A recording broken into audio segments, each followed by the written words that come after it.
Assalamualaikum warahmatullahi wabarakatuh. Saudara-saudara sekalian, baru saja kita mendengarkan putusan Mahkamah Konstitusi terkait hasil akhir Pilpres tahun 2024.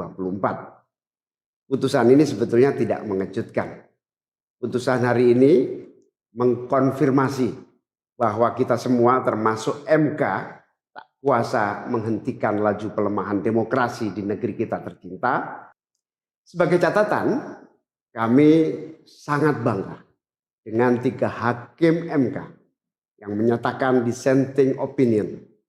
Yang saya muliakan Profesor Saldi Isra, Profesor Eni Nurbaningsih, Profesor Arif Hidayat. Mereka adalah orang-orang yang mulia yang menjadi harapan bagi tegaknya konstitusi dan kembalinya marwah Mahkamah Konstitusi ke depan. Dan mereka akan menjadi catatan indah dan baik dalam sejarah kita berbangsa dan bernegara. Profesor Saldi Isra tadi mengingatkan tentang keadilan substansial, bukan sekedar keadilan prosedural. Ini adalah catatan amat penting yang sayangnya terabaikan dalam proses demokrasi kita akhir-akhir ini. Artinya kita memiliki tugas yang masih panjang. Sebab demokrasi kita sesungguhnya masih ringkih dan harus terus-menerus dijaga dan dirawat. Namun kami masih menerima dan kita semua menghormati keputusan Mahkamah Konstitusi ini sebagai keputusan yang final dan mengikat. Saudara-saudara sekalian, perlu usaha kita semua untuk terus-menerus memperkuat demokrasi. Perlu sensitivitas kita semua untuk terus-menerus menjaga agar amanat reformasi tidak tergerus walaupun proses penggerusannya berjalan pelan-pelan, sedikit-sedikit yang seringkali membuat kita terlena. Kita semua sadar, kita masih harus kerja keras, harus kerja terus-menerus untuk menyadarkan publik luas bahwa institusi demokrasi yang kuat, yang berfungsi baik, itu sama pentingnya dengan institusi ekonomi yang kuat, yang berfungsi dengan baik. Keduanya, proses demokrasi, proses ekonomi harus berjalan dengan baik, dengan efisien, efektif, dan menggunakan prinsip-prinsip yang benar. Oleh karena itu kita semua harus terus bekerja, harus terus merangkul dan memperkuat masyarakat. Agar dalam proses demokrasi masyarakat kita bisa kebal terhadap imbalan-imbalan iming-iming jangka pendek dan tahan terhadap ancaman-ancaman dan tidak ada lagi pihak-pihak yang melakukan itu pada masyarakat kita. Saudara-saudara, atas alasan ini semua kami akan terus berkomitmen terhadap gerakan perubahan dengan cita-cita jangka panjang, memperkuat pilar-pilar demokrasi, serta menghadirkan keadilan dan kemakmuran bagi semua dalam kesempatan apapun yang bisa kita raih di masa yang akan datang. Cita-cita kita untuk membangun negara yang menjamin keleluasaan berbicara dan kebebasan mengkritik. Negara di mana warganya bebas memilih tanpa iming-iming imbalan sesaat dan tekanan maupun ancaman. Ini tidak akan berhenti. Kita harus terus berjuang bersama-sama. Namun saudara-saudara, kepada seluruh para pendukung yang telah menitipkan aspirasi perubahan kepada kami sebagai capres dan cawapres, kami harus sampaikan. Disinilah ujung perjuangan konstitusional kita dalam Pilpres kali ini. Keputusan MK hari ini menjadi penanda berakhirnya Pilpres tahun 2024. Keputusan MK hari ini menjadi penanda berakhirnya seluruh proses Pilpres 2024. Saudara sekalian, salah satu prinsip demokrasi yang baik adalah peaceful transition of power. Perpindahan kewenangan yang berjalan dengan damai dari presiden petahana yang segera akan berakhir masa jabatannya kepada presiden terpilih. Dengan segala catatan tentang problematiknya proses Pilpres 2024 kali ini, kami berkomitmen untuk menjaga prinsip peaceful transition of power itu. Dan kami memilih untuk menjadi bagian yang terus menjaga, terus membangun mutu demokrasi di Indonesia. Oleh karena itu, pada hari ini kami menyatakan bahwa bagi kami proses Pilpres 2024 telah terlewati seluruh fasenya. Kami sampaikan kepada Pak Prabowo dan Pak Gibran, selamat menjalankan amanat konstitusi, selamat bekerja menunaikan harapan rakyat yang kini diembankan di atas pundak bapak-bapak berdua.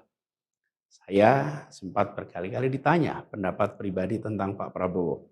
Dan saya jawab, beliau adalah seorang patriot. Hari ini saya terus mempercayai sebagai seorang patriot.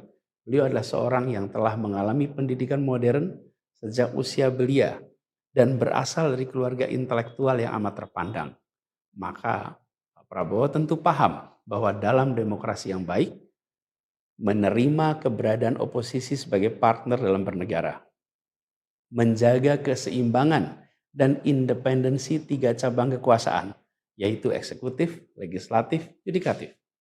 Lalu menjamin kebebasan media sebagai pilar keempat demokrasi, serta yang tidak kalah penting adalah menjaga kebebasan rakyat di dalam bersuara, di dalam mengungkapkan pendapat, di dalam berserikat berkumpul dalam sebuah proses demokrasi. Dan sebagai seorang patriot terdidik, saya percaya Pak Prabowo akan mengembalikan dan akan menjaga nilai-nilai demokrasi ini di masa-masa Indonesia ke depan. Saudara-saudara sekalian, dalam kesempatan ini izinkan kami menyampaikan rasa terima kasih sedalam-dalamnya kepada seluruh pihak yang telah membersamai perjuangan kami.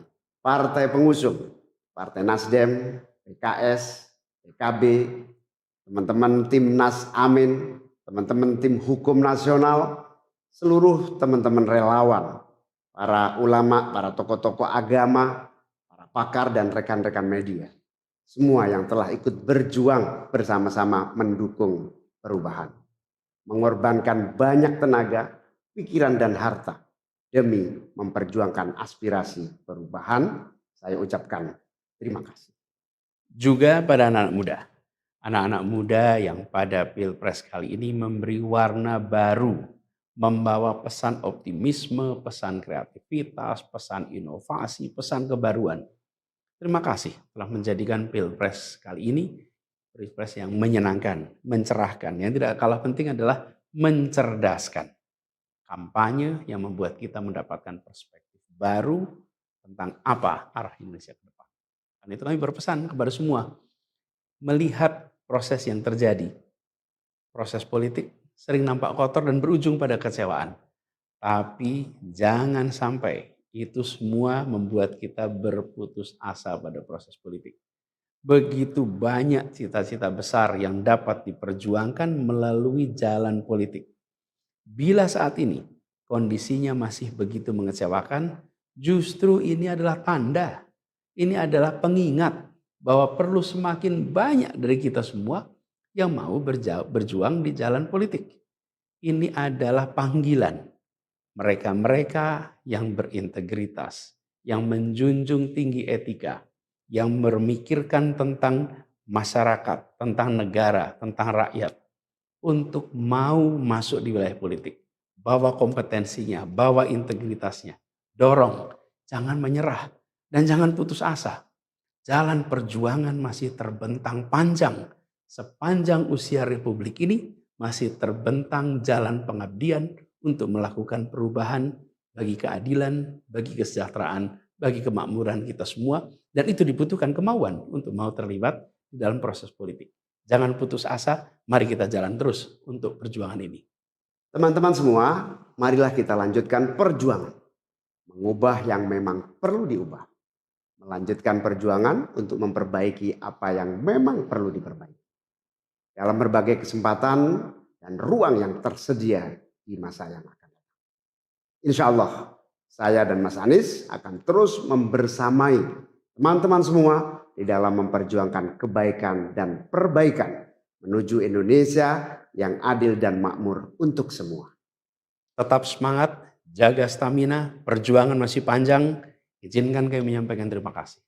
Terima kasih kepada semua. Semoga Allah SWT merahmati negara Republik Indonesia dan melindungi kita semua. Assalamualaikum warahmatullahi wabarakatuh.